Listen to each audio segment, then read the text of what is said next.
ಶ್ರೀರಾಮ ಸಮರ್ಥ ಶ್ರೀ ಮಹಾರಾಜರ ದಿವ್ಯ ಸತ್ಸಂಗ ಪ್ರವಚನ. जयाच्या जनी जन्म नामार्थ झाला, जयाने सदा वास नामात केला. जयाच्या मुखी सर्वदा नाम कीर्ती, नमस्कार त्या ब्रह्म चैतन्य मूर्ती. ಶ್ರೀರಾಮ ಸಮರ್ಥ. ಎಲ್ಲ ಆತ್ಮಜ್ಯೋತಿಗಳಿಗೆ ಸಾಷ್ಟಾಂಗ ಪ್ರಣಾಮ ಮಾಡುತ್ತಾ ನನ್ನ ಸದ್ಗುರುಗಳಾದ ಶ್ರೀ ಚಂದ್ರಕುಮಾರ್ ಅವರ ದಿವ್ಯ ಚರಣಾರವಿಂದಕ್ಕೆ ಸಾಷ್ಟಾಂಗ ಪ್ರಣಾಮಗಳನ್ನು ಸಲ್ಲಿಸುತ್ತಾ ಇಂದಿನ 3 ಜುಲೈ ಶ್ರೀ ಮಹಾರಾಜರ ಪ್ರವಚನ ಸದ್ಗುರುಗಳ ಕಾರ್ಯಕೌಶಲ್ಯ. ಶ್ರೀಮಾತ್ರೆ ಸತ್ಸಂಗ ಫೌಂಡೇಶನ್ಗೆ ಎಲ್ಲರಿಗೂ ಸ್ವಾಗತ. ನಿತ್ಯ ಜರುಗುವ ಸತ್ಸಂಗಕ್ಕೆ ಧ್ಯಾನಕ್ಕೆ ತಮ್ಮೆಲ್ಲರಿಗೂ ಸ್ವಾಗತ. ಹಾಗೂ ಕೋ ಪಾರ್ಟ್ನರ್ ಚಿದಂಬರ ಸ್ಪಿರಿಚುವಲ್ ಜರ್ನಿ ಯಾರು ಈ ವಿಡಿಯೋನ ಎಡಿಟ್ ಮಾಡ್ತಾರೆ ಶ್ರೀ ಪವನ್ ಕುಮಾರ್ಗವ್ರಿಗೂ ಧನ್ಯವಾದವನ್ನು ಅರ್ಪಿಸುತ್ತಾ ಸದ್ಗುರುಗಳ ಕಾರ್ಯಕೌಶಲ್ಯ. ಕಾರ್ಯ ಕೌಶಲ್ಯ 2 ಶಬ್ದ. ಕೌಶಲ್ಯ ಅಂದರೆ ಸ್ಕಿಲ್, ಟ್ಯಾಲೆಂಟ್, ಸ್ಕಿಲ್ಡ್. ಯಾವ ರೀತಿಯಲ್ಲಿ ಪ್ರಪಂಚದಲ್ಲಿ ನಾವು ಒಬ್ಬ ಶಿಲ್ಪಕಾರನ ನೋಡಿದಾಗ, ಆ ಶಿಲ್ಪಕಾರನ ಮೂರ್ತಿಯನ್ನು ನೋಡಿದಾಗ ನಾವೇನಂತೀವಿ, ಅವನ ಅದ್ಭುತಿಯ ಕೃತಿಯನ್ನು, ಅವನ ಕಲೆಯನ್ನು, ಅವನ ಕೌಶಲ್ಯವನ್ನು ನಾವೇನು ಮಾಡ್ತೀವಿ, ತಾರೀಫ್ ಮಾಡ್ತೀವಿ. ವಾಹ್, ಏನು ಅದ್ಭುತವಾದ ಶಿಲೆಯಿಂದ ಒಂದು ಮೂರ್ತಿಯನ್ನು ಮಾಡಿದಾನಪ್ಪ. ಅಯೋಧ್ಯ ರಾಮಲಲ್ಲ ಮೂರ್ತಿ ಯಾರು ಕೆತ್ತನೆ ಮಾಡಿದಾರೋ, ಎಂಥ ಅದ್ಭುತವಾದ ರಾಮನ ಕಣ್ಣುಗಳು ಅಂದರೆ ನಿಜವಾಗಿಯೂ ರಾಮ, ಸಾಕ್ಷಾತ್ ರಾಮ ಕಣ್ಣು ತುಂಬಿ ಕಂಪ್ಯಾಷನಿಂದ ನಮ್ಮನ್ನು ನೋಡ್ತಿದ್ದಾನಪ್ಪ ಅಂತ ನಾವೇನು ಮಾಡ್ತೀವಿ, ಅವನ ಕಾರ್ಯಕೌಶಲ್ಯವನ್ನು ನಾವು ಕೊಂಡಾಡ್ತೀವಿ. ಅದೇ ರೀತಿಯಲ್ಲಿ ಇಲ್ಲಿ ಪರಮಾರ್ಥಕ್ಕೆ ಬಂದಾಗೂ ಕೂಡ ಸದ್ಗುರುಗಳ ಕಾರ್ಯಕೌಶಲ್ಯ ಏನಪ್ಪ ಅಂದರೆ, ನೀನು ಜೀವ ಇದ್ದಿ ಅನ್ನೋದನ್ನು ತೆಗೆದು, ನೀನು ಆತ್ಮಸ್ವರೂಪಿ ಇದ್ದಿ ಅನ್ನ ತೆಗೆದು ತೋರಿಸುವ ಕಾರ್ಯಕೌಶಲ್ಯ ಸದ್ಗುರುಗಳದಾಗಿರುತ್ತದೆ. ಅವರ ಜಾಣತನ ಅನ್ನೋಣ, ಚಾಣಾಕ್ಷತೆ ಅನ್ನೋಣ, ಕೌಶಲ್ಯ ಅನ್ನೋಣ. ಸದ್ಗುರುಗಳು ಏನು ಮಾಡ್ತಾರಪ್ಪ, ಕರೆದು ಬಿಟ್ಟು ನೀನು ದೇಹ ಮನಸ್ಸು ಬುದ್ಧಿ ಅಲ್ಲ, ಶುದ್ಧವಾದ ಚೈತನ್ಯದ ಅಂಶವೇ ಆಗಿರುತ್ತಿದ್ದೀ, ಅದಕ್ಕೆ ನೀನು ಆನಂದ ಸ್ವರೂಪಿಯಾಗಿರುತ್ತಿದ್ದೀ ಅನ್ನೋದು ತೋರಿಸುವುದು ಅವರ ಕಾರ್ಯಕೌಶಲ್ಯ ಆಗಿರುತ್ತದೆ. ಹಾಗಾಗಿ ಯಾವ ರೀತಿಯಿಂದ ಅವರು ನಮಗೆ ಅವರ ಕಾರ್ಯಕೌಶಲ್ಯದಿಂದ ನಮ್ಮನ್ನು ಜೀವಾತ್ಮದಿಂದ ಪರಮಾತ್ಮನ ಕಡೆಗೆ, ದೇಹ ಬುದ್ಧಿಯಿಂದ ದೇವತ್ವ ಬುದ್ಧಿಗೆ, ದೇಹ ಬುದ್ಧಿಯಿಂದ ಆತ್ಮಬುದ್ಧಿಗೆ ಕಡೆಗೆ ಕರ್ಕೊಂಡು ಹೋಗುವ ಕೆಲಸ ಹೆಂಗೆ ಮಾಡ್ತಾರಪ್ಪ, ನಾವು ನೀವು ಸೇರಿ ನೋಡೋಣ. ಆ ಆತ್ಮಬುದ್ಧಿಯಲ್ಲಿ ನೆಲೆಸುವಂಥ ಆ ಶಕ್ತಿ ಪರಮಾತ್ಮ ನಮ್ಮೆಲ್ಲರಿಗೂ ಕೊಡಲಿ ಅಂತ ಬೇಡುತ್ತಾ ಏನು ಹೇಳ್ತಾರೆ ಶ್ರೀ ಮಹಾರಾಜರು ನೋಡೋಣ. ಸದ್ಗುರುಗಳ ಕಾರ್ಯಕೌಶಲ್ಯ ಯಾವುದು? ಕನ್ನಡಿಯ ಮೇಲೆ ಧೂಳು ಬಿದ್ದಿರುತ್ತದೆ, ಸದ್ಗುರುಗಳು ಅದನ್ನು ಸ್ವಚ್ಛಗೊಳಿಸಲು ಹೇಳುತ್ತಾರೆ. ಶಬ್ದವನ್ನು ಸರಿಯಾಗಿ ಕೇಳಿಸ್ಕೋಬೇಕು. ಹೇಳುತ್ತಾರೆ, ಗುರುಗಳೇ ಕನ್ನಡಿ ಒರೆಸೋದಿಲ್ಲ. ಇಲ್ಲಿ ಕನ್ನಡಿ ಅಂದರೆ ಪರಮಾರ್ಥದ ನಾವು ಅರ್ಥ ತಗೋಬೇಕು. ನಮ್ಮ ಮನಸ್ಸು ಜನ್ಮ ಜನ್ಮಾಂತರದಿಂದ ಅದರ ಮೇಲೆ ವಿಕಾರ, ಅವಗುಣ, ದೋಷಗಳದ ಮಾಲಿನ್ಯ ಕುತ್ಕೊಂಡಿದೆ. ಅದಕ್ಕೆ ಅವ್ರು ಏನು ಹೇಳ್ತಾರೆ ಗುರುಗಳು ಬಂದುಬಿಟ್ಟು, ಆ ನಾನಾ ರೀತಿಯ ಕೊಡೋ ಸಾಧನೆ, ಬಗೆ ಬಗೆಯಾದ ಸಾಧನೆ ಕೊಡೋದು ಏತಕ್ಕಾಗಿ, ನಿನ್ನ ಮೂತಿ ಮೇಲೆ ಕೂತಿದೆ ಧೂಳು, ಇದನ್ನು ನೀನು ಒರೆಸ್ಕೋ, ಸ್ವಚ್ಛಗೊಳಿಸು ನೀನು. ನಮಗೆ ಹೇಳ್ತಾರೆ ಅವ್ರು ತೊಗೊಂಡು ಅವರೇ ಒರೆಸ್ಬೋದಾಗಿತ್ತಲ್ವ. ಹಂಗಂದ್ಬಿಟ್ರೆ ಎಲ್ಲ ನಾವೇ ಸ್ಪೂನ್ ಫೀಡಿಂಗ್ ಮಾಡಿದ್ರೆ ನಾವು ಊಟ, ತಟ್ಟೆ ಎಲ್ಲ ತಂದುಕೊಟ್ಟಿದ್ದಾಯಿತು, ಚಪ್ಪನ್ ಬೋಗ್ ತಂದುಕೊಟ್ಟಿದ್ದಾಯಿತು, ಊಟ ಮಾಡಿ ಇಲ್ಲಪ್ಪ ನನ್ನ ಕೈಯಲ್ಲಿ ಊಟ ಮಾಡೋಕ್ಕಾಗಲ್ಲ ಗುರುಗಳೇ ಅಂದರೆ ಏನು ಮಾಡ್ತಾರೆ, ಸ್ಪೂನ್ ಫೀಡಿಂಗ್ ಹೆಂಗೆ ಮಾಡ್ತಾರೆ. ಅದಕ್ಕೆ ಅವ್ರು ಅಂತಾರೆ ಸ್ವಚ್ಛಗೊಳಿಸಲು ಹೇಳುತ್ತಾರೆ. ನಾವು ಎಲ್ಲಿ ತಪ್ಪುತ್ತೇವೆ ಎಂಬುದನ್ನು ಸದ್ಗುರುಗಳು ನಮಗೆ ಹೇಳುತ್ತಾರೆ, ಮತ್ತೆ ಹೇಳುತ್ತಾರೆ. ಎಲ್ಲಿ ತಪ್ಪಿದ್ಯಪ್ಪ ನೀನು, ಎಚ್ಚರಿಕೆ ಕೊಡ್ತಾರೆ, ನೀ ತಪ್ಪಿದ್ಯಪ್ಪ ಹಾದಿ, ಎಚ್ಚರಿಕೆ ಆಗು, ಎಚ್ಚರಗೊಳಿಸು ಅಂತ. ಸದ್ಗುರುಗಳು ನಮಗೆ ಮಾರ್ಗ ತೋರಿಸುತ್ತಾರೆ, ಹೇಳುತ್ತಾರೆ, ತೋರಿಸುತ್ತಾರೆ. ಒಬ್ಬರ ಇಬ್ಬರ ಸದ್ಗುರುಗಳಿಗೆ ಲಕ್ಷಾಂತರ ಸಾವಿರಾರು ಜನ ಶಿಷ್ಯರಿರ್ತಾರೆ, ಭಕ್ತರಿರ್ತಾರೆ. ಅವ್ರು ಎಲ್ಲರಿಗೂ ನಿಮ್ಮ ಮಾರ್ಗ, ನೀವು ಬದಲಾಗಿ ನಾನೇ ಮಾರ್ಗ ಹೋಗ್ತೀನಿ ಅಂತ ಥೋಡಿ ಹೇಳ್ತಾರೆ. ಅವರು ಮಾರ್ಗ ತೋರಿಸ್ತಾರೆ. He will show you the way. Who has to walk? I have to walk.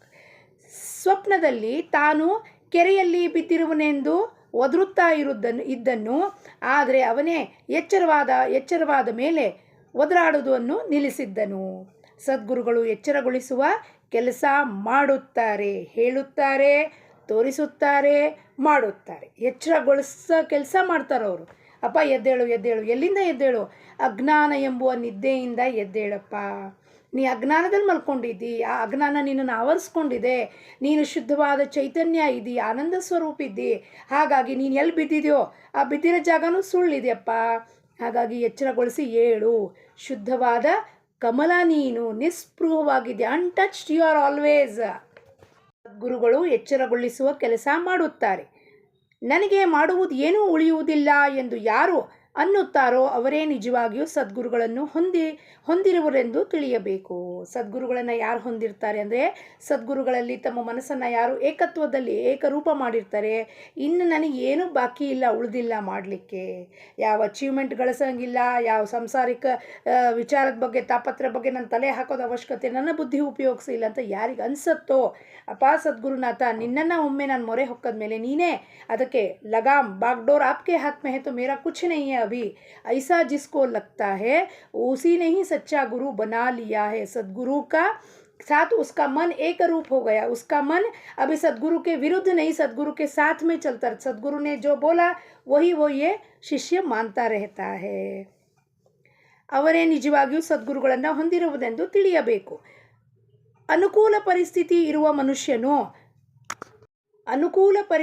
ಇರುವ ಮನುಷ್ಯನು ನಾನು ಸುಖಿಯಾಗಿರುವೆ ಎಂದು ಅನ್ನುತ್ತಾನೆ.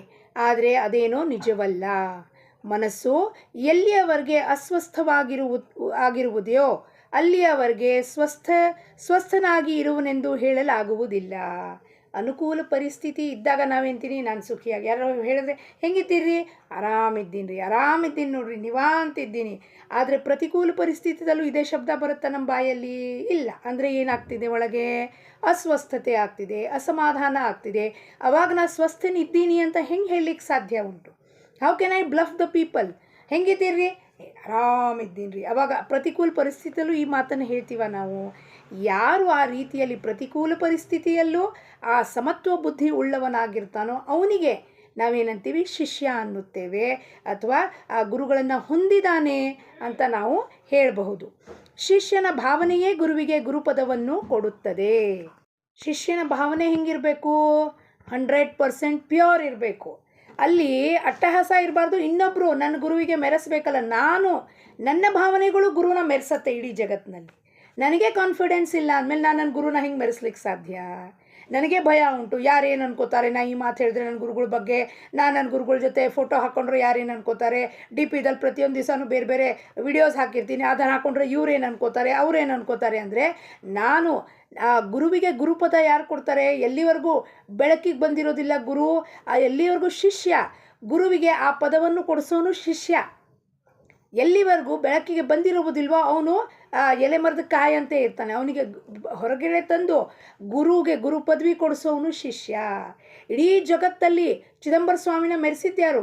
ರಾಜಾರಾಮ್ ಮಹಾರಾಜರು. ಹಾಗಾಗಿ ರಾಜಾರಾಮ್ ಮಹಾರಾಜರು ನಿಷ್ಠಾ, ಬಲ, ಶ್ರದ್ಧಾ, ಪ್ರೀತಿ ಹೆಂಗಿತ್ತಪ್ಪ?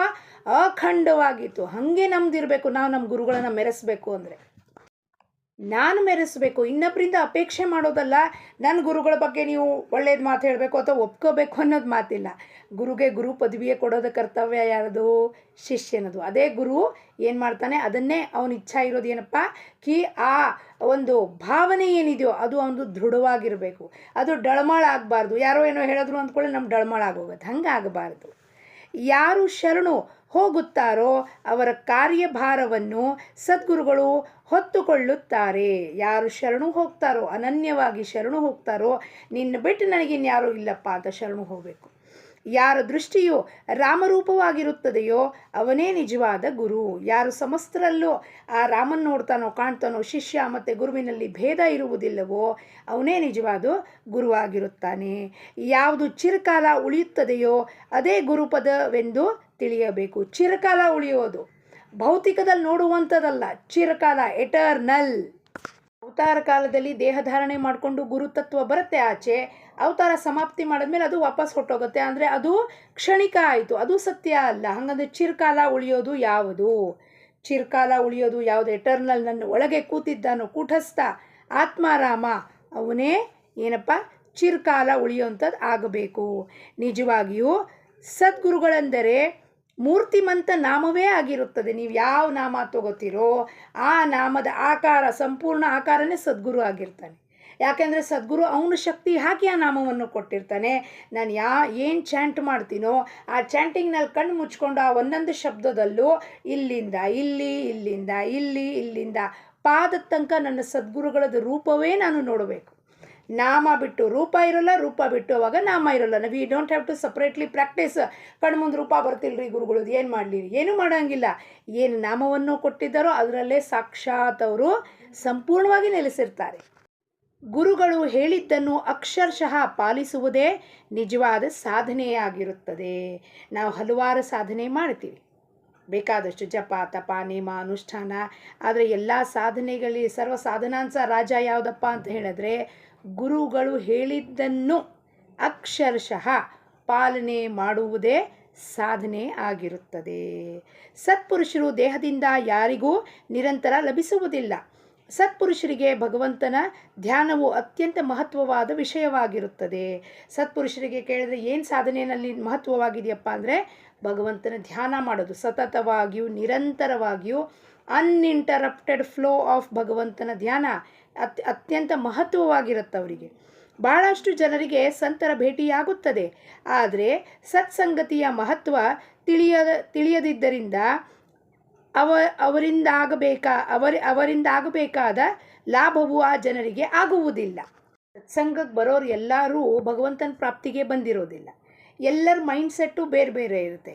ಕೆಲವರು ಬೇಜಾರು ಕಳೀಲಿಕ್ಕೆ ಬರ್ತಾರೆ, ಕೆಲವ್ರು ಮನೆಯಲ್ಲಿ ಬೇಸರಿಕೆ ಆಗಿರುತ್ತೆ, ಒಂಟಿ ಇರ್ತಾರೆ ಅಂತ ಡಿಪ್ರೆಷನಿಂದ ಬರ್ತಾರೆ, ಕೆಲವ್ರಿಗೆ ಎಲ್ಲರ ಜೊತೆ ಸಮಯ ಕಳೀಲಿಕ್ಕೆ ಇಷ್ಟ ಅಂತ ಬರ್ತಾರೆ, ಎಲ್ಲರೂ ನಗನಗ್ತಾ ಮಾತಾಡ್ತಾರೆ ಅಂತ ಬರ್ತಾರೆ, ಇಲ್ಲ ಕೆಲವ್ರು ನನ್ನ ಜೀವನದಲ್ಲಿ ಭಾಳ ಬೇಸರಿಕೆ ಆಗಿದ್ದೀರಿ ಅದಕ್ಕೆ ಬರ್ತಾರೆ, ಇಲ್ಲ ಇಲ್ಲಿ ಏನು ಹೇಳ್ಕೊಡ್ತಾರೆ ಅನ್ನೋದನ್ನು ನೋಡಲಿಕ್ಕೆ ಬರ್ತಾರೆ, ಕೆಲವರು ಭಗವಂತನ ಪ್ರಾಪ್ತಿ ಅಂದರೆ ಹೆಂಗೆ ಮಾಡ್ಕೋಬೇಕು ಅಂತ ತಿಳ್ಕೊಳ್ಳಿಕ್ಕೆ ಬರ್ತಾರೆ, ಕೆಲವರು ಆ ಹಾದಿಯಲ್ಲಿ ಇರೋರು ಆ ಭಗವಂತನ ಪ್ರಾಪ್ತಿ ಹಿಂಗೆ ಮಾಡ್ಕೋಬೇಕಾದ್ರೆ ನಾವು ಸಾಧನೆ ಮಾಡೋಣ ಅಂತ ಬರ್ತಾರೆ. So many minds and different ಪರ್ಸೆಪ್ಷನ್ಸಿಂದ ಬರ್ತಾರೆ. ಸೊ ಎಲ್ಲರಿಗೂ ಸದ್ಗುರುಗಳ ಭೇಟಿ ಆದರೂ ಲಾಭ ಆಗುತ್ತೆ ಅನ್ನೋದಿಲ್ಲ. ಆ ಜನರಿಗೆ ಸತ್ಸಂಗತಿಯ ಲಾಭ ಯಾಕಾಗಲ್ಲ? Because of our mindset. ನಮ್ಮ ಧ್ಯೇಯನೇ ನಿಶ್ಚಿತ ಇಲ್ಲ ಅಂದಾಗ, ಧ್ಯೇಯದಲ್ಲಿ ನನಗೆ ಭಗವಂತನ ಪ್ರಾಪ್ತಿ ಆಗಬೇಕು, ಈಗಾಗಲಿಲ್ಲ ಅಂದರೆ ಬೇಡ ಬಿಡ್ರಿ ಮುಂದಿನ ಜನ್ಮ ನೋಡ್ಕೊಂಬೋಣ ಅಂತ. ಅರೆ ಯಾರಿಗೆ ಗೊತ್ತು ಮುಂದಿನ ಜನ್ಮ ನಾವು ನೋಡಿದ್ದೀವ, ಹಿಂದಿನ ಜನ್ಮ ನಮಗೆ ಗೊತ್ತಾ? ಎರಡೂ ಗೊತ್ತಿಲ್ಲ. ಮಹಾರಾಜರು ಹೇಳ್ತಾರೆ 84 ಲಕ್ಷ ಯೋನಿಗಳಲ್ಲಿ ತಿಳ್ಕೊಳ್ಳಿ ಇದೇ ನಿನ್ನ ಲಾಸ್ಟ್ ಜನ್ಮ ಇದೆಯಪ್ಪ ಅಂತ. ಅದು ಮಾನವ ಜನ್ಮ. ದುರ್ಲಭವಾಗಿ ನಿನಗೆ ವಾಣಿ ಸೌಕರ್ಯ ಕೊಟ್ಟಿದ್ದೀನಿ, ಬುದ್ಧಿ ಸೌಕರ್ಯ ಕೊಟ್ಟಿದ್ದೀನಿ, ವಿವೇಕ ಕೊಟ್ಟಿದ್ದೀನಿ. ಇಷ್ಟೆಲ್ಲ ಇದ್ರೂ ಸಹ ನೀನು ಅದನ್ನು ಬಳಕೆ ಮಾಡ್ಕೊಂಡು ಈ ಜನ್ಮದಲ್ಲಿ ಅದನ್ನು ಸಾರ್ಥಕತೆ ಮಾಡ್ಕೊಳ್ಳಿಲ್ಲ ಅಂದರೆ ಮುಂದಿನ ಜನ್ಮಕ್ಕೆ ಬಿಟ್ಬಿಟ್ರೆ ಯಾರಿಗೂ ಗೊತ್ತು ಮುಂದಿನ ಜನ್ಮ ನಾವು ಮನುಷ್ಯರೇ ಆಗೇ ಹುಡ್ತೀವಿ ಅಂತ. ಮರ ಆಗ್ಬೋದು, ಈ ಸತಿ ಏನೂ ಮಾತಾಡಲಿಲ್ಲ, ನೀನು ಮಾತಾಡೋಕ್ಕೆ ಬರೋದೇ ಇಲ್ಲ ಅಂದ್ಬಿಟ್ಟು ಹೋಗಿ ಮರ ಆಗೋಗು ಅಂತೇಳಿ ಭಗವಂತ. ಇಲ್ಲ ಬೆಕ್ಕು ನಾಯಿ ಮಾಡಿದ್ರೆ ಮ್ಯಾವ್ ಮ್ಯಾವ್ ಬಾವು ಬಾವು ಅಂತಿದ್ರೆ ಕಾವು ಅಂತಿದ್ರೆ ಏನು ಉಪಯೋಗ ಅದರದ್ದು? ಈ ವಾಣಿ ಇದು ದಿವ್ಯವಾದ ವಾಣಿ ಕೊಟ್ಟಿದ್ದಾನಲ್ರಿ. ಎಷ್ಟು ಸುಂದರವಾಗಿ ಮಾಧುರ್ಯದಿಂದ ಮಾತಾಡಲಿಕ್ಕೆ ಈ ವಾಣಿನ ಪರಮಾತ್ಮ ನಮಗೆ ಆ ಸದ್ಗುರು ಮುಖೇನ ತಿಳಿಸ್ಕೊಡ್ತಾನಪ್ಪ. ನಿನಗೆ ಇದು ಕೊಟ್ಟಿರೋ ವಾಣಿ ಅವನನ್ನು ಕೊಂಡಾಡಲಿಕ್ಕೆ. ಇವತ್ತು ಸತ್ಸಂಗದಲ್ಲಿ ಒಂದು ಹುಡುಗಿ ಎಷ್ಟು ಚೆಂದಾಗ ಪಿಳ್ಳಂಗೋವಿಯ ಚೆಲುವ ಕೃಷ್ಣನ ಹಾಡು ಹೇಳ್ತಿದ್ಲು. ಎಷ್ಟು ಕಿವಿಗೆ ಕೇಳಿಸ್ಕೋಬೇಕು, ಶ್ರವಣ ಮಾಡೋದು ಎಷ್ಟು ಇಂಪನ್ಸತ್ತಪ್ಪ. ಇಷ್ಟೊಂದೆಲ್ಲ ನಮಗೆ ಕೊಟ್ಟಿದ್ದೆಲ್ಲ ಸೌಕರ್ಯನೇ ಮಾಡಿ ನಾವು ಅದರದ್ದು ಲಾಭ ತಗೊಳ್ಳೋದಿಲ್ವಲ್ಲಪ್ಪ. ಎಲ್ಲಿ ನೋಡಿದರಲ್ಲಿ ತಾನಿಲ್ಲದಿಲ್ಲವೆಂದು ಬಲ್ಲ ಜಾಣರೆ ಪಿಳ್ಳಂಗೋವಿಯ ಚೆಲುವ ಕೃಷ್ಣನ ಎಲ್ಲಿ ನೋಡಿದಿರಿ ರಂಗನ ಎಲ್ಲಿ ನೋಡಿದಿರಿ ಅಂತ ಎಷ್ಟು ಸುಂದರವಾಗಿ ಆ ಹುಡುಗಿ ಹೇಳ್ತಾ ಇದ್ಲು. ನಾವೆಲ್ಲ ಕೇಳಿಸ್ಕೊತಾ ಇದ್ವಿ. ಎಂಥ ಆನಂದ. ಕಿವಿ ಕೊಟ್ಟಿದ್ದಾನೆ ಅವನ ಹಾಡುಗಳನ್ನು ಕೇಳಿಸ್ಕೊಳ್ಳಲಿಕ್ಕೆ, ಅವನನ್ನು ಕೊಂಡಾಡಲಿಕ್ಕೆ, ಬಾಯಿ ಕೊಟ್ಟಿದ್ದಾನೆ ಕೊಂಡಾಡಲಿಕ್ಕೆ, ಕಣ್ಣು ಕೊಟ್ಟಿದ್ದಾನೆ ಆ ಮೂರ್ತಿ ಕೆತ್ತನೆಯನ್ನು ನೋಡಿ ಆನಂದ ಆಹ್ಲಾದ ಪಡಲಿಕ್ಕೆ. ಇಷ್ಟೆಲ್ಲ ಕೊಟ್ಟರು ಸತ್ಸಂಗತಿಯಿಂದ ಲಾಭ ಹಲವಾರು ಜನ ಪಡ್ಕೊಳ್ಳೋದಿಲ್ಲ. 1000ಕ್ಕೆ ಒಬ್ಬ, ಲಕ್ಷಕ್ಕೆ ಒಬ್ಬ ಅದನ್ನು ತಿಳ್ಕೊಂಡು ತನ್ನ ಬ್ಯಾಕ್ ಟು ಸೋರ್ಸ್ ಅವ್ನು ರಿಟರ್ನ್ ಜರ್ನಿ ಮಾಡ್ಕೋತಾನಪ್ಪ. ಬೇಡ, ಈ ಸಂಸಾರದ್ದು ಗೋಳಾಟದಿಂದ ಬೇಡ ನನಗೆ, ಅದು ಭಗವಂತನ ಹತ್ರ ಇರುವುದೇ ಚಂದ ಅಂತ ಅವನು ತನ್ನ ವೇ ಬ್ಯಾಕ್ ಟು ಸೋರ್ಸ್. ಪಾಲಿಗೆ ಬಂದ ಕರ್ತವ್ಯಗಳನ್ನು ನಾವು ಸರಿಯಾಗಿ ಮಾಡಬೇಕು. ಅದರಲ್ಲಿ ಯಾವ ಥರವಾದು ಚ್ಯುತಿ ತರಬಾರ್ದು, ಅದರಲ್ಲಿ ಮೈಗಳತನ ತರಬಾರ್ದು. ಅಯ್ಯೋ ನಾನು ಇದು ಮಾಡೋದಿಲ್ಲ ಬಿಡ್ರಿ ಹಂಗೆ ಮಾಡಬಾರ್ದು. ವ್ಯಾಪಾರವನ್ನು ಅಲ್ಪ ಪ್ರಮಾಣದಲ್ಲಿ ಮಾಡುತ್ತಾ ಹೋದರೂ ಮುಂದೆ ಅದು ಬೆಳೆಯುತ್ತದೆ. ಅದರಂತೆ ಕರ್ತವ್ಯವನ್ನು ಮಾಡುತ್ತಾ ಹೋದಂತೆ ಫಲಾಪೇಕ್ಷೆಯು ತಾನಾಗಿಯೇ ಕಡಿಮೆ ಆಗುತ್ತಾ ಹೋಗುತ್ತದೆ.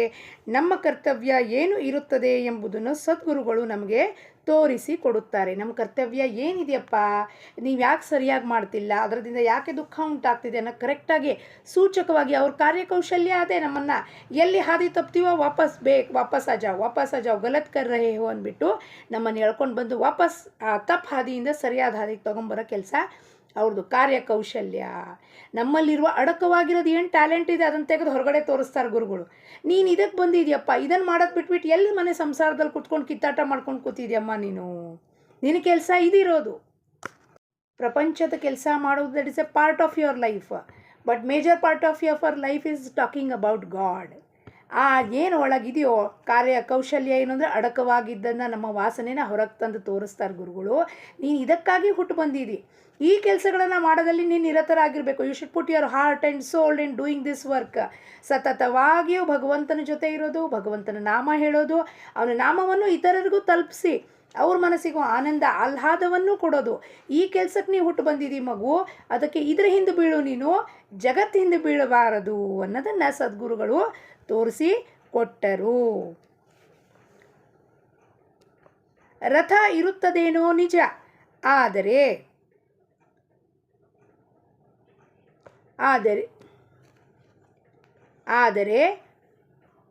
ಅದಕ್ಕೆ ಸಾರಥಿ ಅಂದರೆ ನಡೆಸುವವನು ಇಲ್ಲದಿದ್ದರೆ ರಥವು ಎಲ್ಲಿಗಾದರೂ ಹೋಗಿಬಿಡುತ್ತದೆ. ಗಾಡಿ ನನ್ನದು ಇರುತ್ತದೆ ಎಂದು ಕೇವಲ ಅನ್ನುವುದರಿಂದ ಯಜಮಾನನಿಗೆ ಅದನ್ನು ನಡೆಸಲು ಬರುವುದಿಲ್ಲ. ಸಾಮಾನ್ಯ ಎತ್ತಿನ ಗಾಡಿಯನ್ನೂ ಕೂಡ ನಡೆಸಲು ಬರುವುದಿಲ್ಲ. ಮನುಷ್ಯನು ಕಾರ್ ಇದ್ದರೆ ನಮಗೆ ಓಡಿಸೋಕೆ ಬರುತ್ತೆ ಅನ್ನೋದಿಲ್ಲ. ನನಗೆ ಸೈಕಲ್ಲೇ ಬರೋದಿಲ್ಲ ಅಂದರೆ ಕಾರ್ ಎಲ್ಲಿಂದ ಬರುತ್ತೆ? ಸೊ ಗಾಡಿ ಮನೆ ಮುಂದೆ ಇಟ್ಬಿಟ್ರೆ ನಮಗೆ ಗಾಡಿ ಇದ್ದರೆ ಉಪಯೋಗ ಇಲ್ವಲ್ಲ, ಅದಕ್ಕೆ ಚಾಲಕ ಬೇಕಲ್ವಾ? ಸಾಮಾನ್ಯವಾಗಿ ಎತ್ತಿನ ಗಾಡಿಯೂ ಕೂಡ ನಡೆಸಲು ಬರುವುದಿಲ್ಲ. ಮನುಷ್ಯನು ತನ್ನ ದೇಹವನ್ನು ತನ್ನ ಮನಸ್ಸಿನಂತೆ ನಡೆಸುತ್ತಾನೆ ಹಾಗೂ ತಗ್ಗಿನಲ್ಲಿ ಬೀಳುತ್ತಾನೆ. ನನ್ನ ಮನಸ್ಸಿನಂತೆ ಹೆಂಗೆ ಸ್ವೇಚ್ಛಾಚಾರವಾಗಿ ದೇಹವನ್ನು ನಡೆಸೋದು, ಗಾಡಿ ಅಂದರೆ ದೇಹ ನಡೆಸ್ಕೊಂಡು ಹೋಗಿ ಬಿದ್ದು ಎದ್ದು ನೊಂದಿ ಬೆಂದು ಎಲ್ಲ ಮಾಡ್ಕೊಳ್ತಾನೆ. ಸದ್ಗುರುಗಳು ಆ ಗಾಡಿ ನಡೆಸುವವನ ಕಾರ್ಯ ಮಾಡುತ್ತಾರೆ ಹಾಗೂ ನಮ್ಮ ದೇಹರೂಪಿ ಗಾಡಿಯನ್ನು ಯೋಗ್ಯ ದಿಶೆಯಲ್ಲಿ ತೆಗೆದುಕೊಂಡು ಹೋಗುತ್ತಾರೆ. ಸದ್ಗುರುಗಳಿಗೆ ಗಾಡಿವಾನ್ ಅಂತಲೂ ಹೇಳ್ಬಿಟ್ಟು ಡ್ರೈವರು ಅಂತಲೂ ಹೇಳ್ತಾರೆ. ನೋಡಿ, ಸದ್ಗುರುಗಳು ನಮ್ಮ ಸಲುವಾಗಿ ಎಲ್ಲಿ ತನಕ ಡ್ರೈವರ್ ಆಗಲಿಕ್ಕೂ ರೆಡಿ ಇರ್ತಾರೆ ಅವರು. ನಾವು ಯಾವಾಗಲೂ ಭಗವಂತನ ಅನುಸಂಧಾನದಲ್ಲಿ ಮಗ್ನರಾಗಿರಬೇಕು ಹಾಗೂ ಗಾಡಿ ನಡೆಸುವವನ ಮೇಲೆ ವಿಶ್ವಾಸವಿಟ್ಟು ಸ್ವಸ್ಥಚಿತ್ತರಾಗಿರಬೇಕು. ಆಗ ನಮಗೆ ಯಾವುದೇ ಅಪಾಯ ಸಂಭವ ಇರುವುದಿಲ್ಲ. ಇಲ್ಲೇ ನಾವು ತಪ್ಪು ಮಾಡ್ತೀವಿ. ಇಲ್ಲಿ ಸದ್ಗುರುಗಳ ಕೈಯಲ್ಲಿ ಕೊಟ್ಬಿಟ್ಟು ಗಾಡಿ ಚಾಬಿ ಕೊಟ್ಬಿಟ್ಟು ಈ ದೇಹವನ್ನು ಸಮರ್ಪಿಸಿ ಅವರಿಗೆ, ಅಪ್ಪ ನೀ ನೋಡ್ಕೊ, ಇನ್ಮೇಲಿಂದ ಈ ಪ್ರಾರಬ್ಧದಕ್ಕೆ ಅನುಸಾರವಾಗಿ ಏನಿದೆ ನೀನು ನೋಡ್ಕೊಪ್ಪ, ಚಾಲಕ ನೀನು ಅಂತ ಹೇಳಿದ್ರೆ ನಾವು ಕೊಡೋದಿಲ್ಲ ಅವನಿಗೆ. ಆದರೆ ಪ್ಲೇನು, ಫ್ಲೈಟು, ಟ್ರೈನ್ನಲ್ಲಿ ಹೋಗುವಾಗ ಟಿಕೆಟ್ ತೆಗೆಸಿರ್ತೀವಿ. ಆ ಡೆಸ್ಟಿನೇಷನಿಗೆ ನಾವು ಮುಟ್ಟೋದಿಲ್ಲೋ ಗೊತ್ತಿರೋದಿಲ್ಲ. ಗಾಡಿ 2 ತಾಸು ಲೇಟ್ ಆದರೂ ಪರವಾಗಿಲ್ಲ, ನಾವು ನಮ್ಮ ಡೆಸ್ಟಿನೇಷನ್ಗೆ ಡ್ರೈವರ್ ಮೇಲೆ ಭರೋಸಾ ಮಾಡ್ಕೊಂಡು ಕಣ್ಣು ಮುಚ್ಕೊಂಡು ಸೀಟ್ ಮೇಲೆ 3 ಟೈರು 2 ಟೈರ್ ಎಸಿದಲ್ಲಿ ಮಲ್ಕೊಂಡಿರ್ತೀವಿ.